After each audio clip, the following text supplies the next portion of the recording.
Okay, we're going to read the story of the tale of Jemima Puddle-Duck. This was written by the same lady that wrote The Fierce Bad Rabbit and The Tale of Peter Rabbit.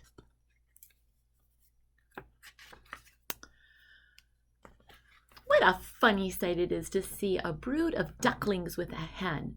Listen to the story of Jemima Puddle-Duck, who was annoyed because the farmer's wife would not let her hatch her own eggs.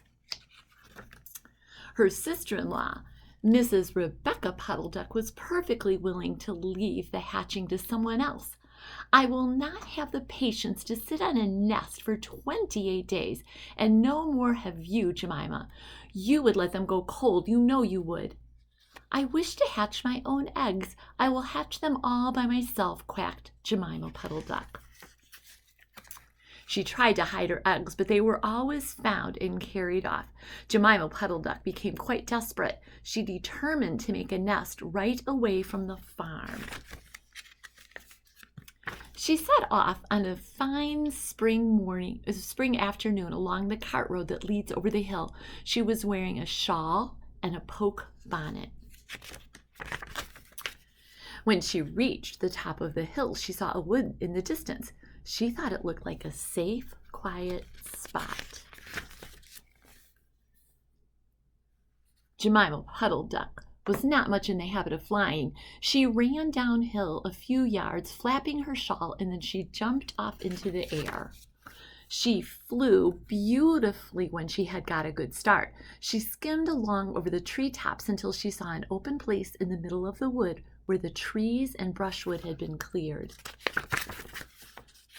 Jemima alighted rather heavily and began to waddle about in search of a convenient dry nesting place. She rather fancied a tree stump among some tall foxgloves, but seated upon the stump, she was startled to find an elegantly dressed gentleman reading a newspaper. He had black prick ears and sandy-colored whiskers. "Quack," said Jemima Puddle-Duck with her head and her bonnet on one side. "Quack."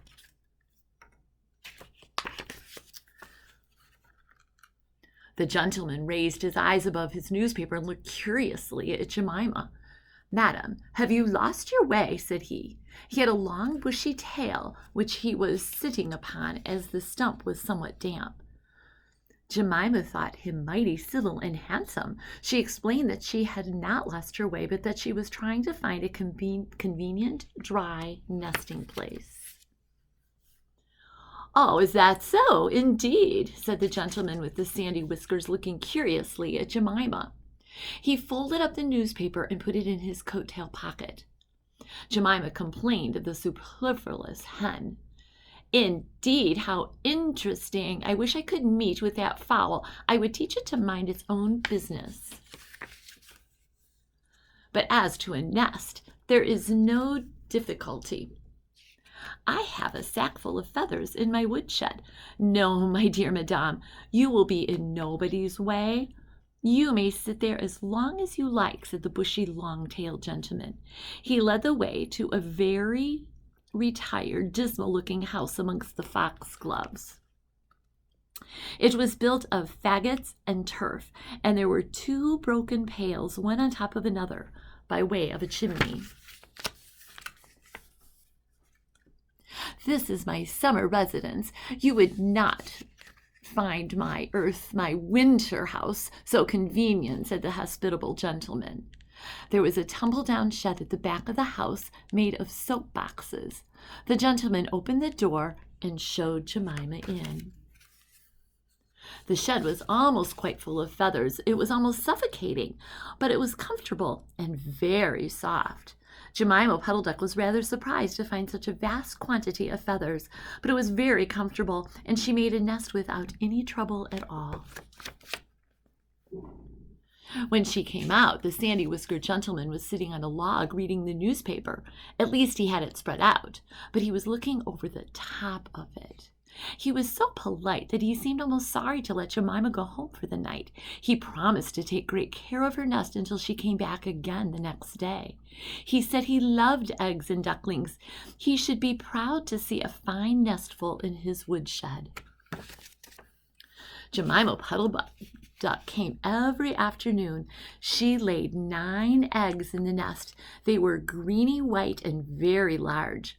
The foxy gentleman admired them immensely. He used to turn them over and count them when Jemima wasn't there. At last, Jemima told him that she intended to begin to sit the next day, and I will bring a bag of corn with me so that I never need leave my nest until the eggs are hatched. They might catch cold, said the conscientious Jemima. Madame, I beg you not to trouble yourself with a bag. I will provide oats. But before you commence your tedious sitting, I intend to give you a treat. Let us have a dinner party all to ourselves. May I ask you to bring up some herbs from the farm garden to make a savory omelet, sage and thyme and mint and 2 onions and some parsley. I will provide lard for the stuff, lard for the omelet, said the hospitable gentleman with sandy whiskers. Jemima Puddle-Duck was a simpleton. Not even the mention of sage and onions made her suspicious. She went round the farm garden, nibbling off snippets of all the different sorts of herbs that are used for stuffing roast duck. And she waddled into the kitchen and got 2 onions out of a basket. The collie dog Kep met her coming out. What are you doing with those onions? Where do you go every afternoon by yourself, Jemima Puddle-Duck? Now, Jemima was rather in awe of the collie. She told him the whole story. The collie listened with his wise head on one side. He grinned when she described the sandy gentleman with sandy whiskers. He asked several questions about the wood and about the exact position of the house and shed. Then he went out and trotted down the village. He went to look for the 2 foxhound puppies who were out at walk with the butcher. Jemima Puddle-Duck went up the cart road for the last time on a sunny afternoon. She was rather burdened with bunches of herbs and 2 onions in a bag. She flew over the wood and alighted opposite the house of the bushy, long-tailed gentleman. He was sitting on a log. He sniffed the air and kept glancing uneasily around the wood. When Jemima alighted, he quite jumped. "Come into the house as soon as you have looked at your eggs. Give me the herbs for the omelet. Now be sharp." He was rather abrupt. Jemima Puddle-Duck had never heard him speak like that. She felt surprised and uncomfortable.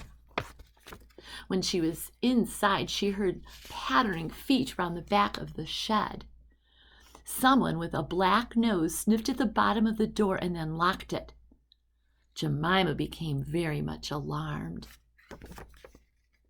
A moment afterwards, there were most awful noises, barking, baying, growls and howls, squealing and groan, and nothing more was ever seen of that foxy-whiskered gentleman.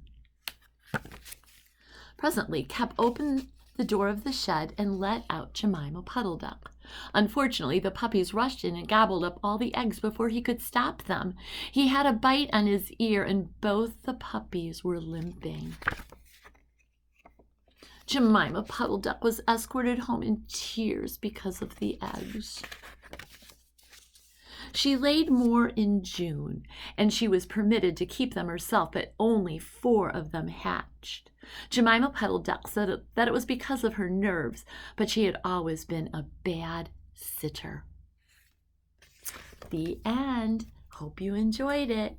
Bye-bye for now.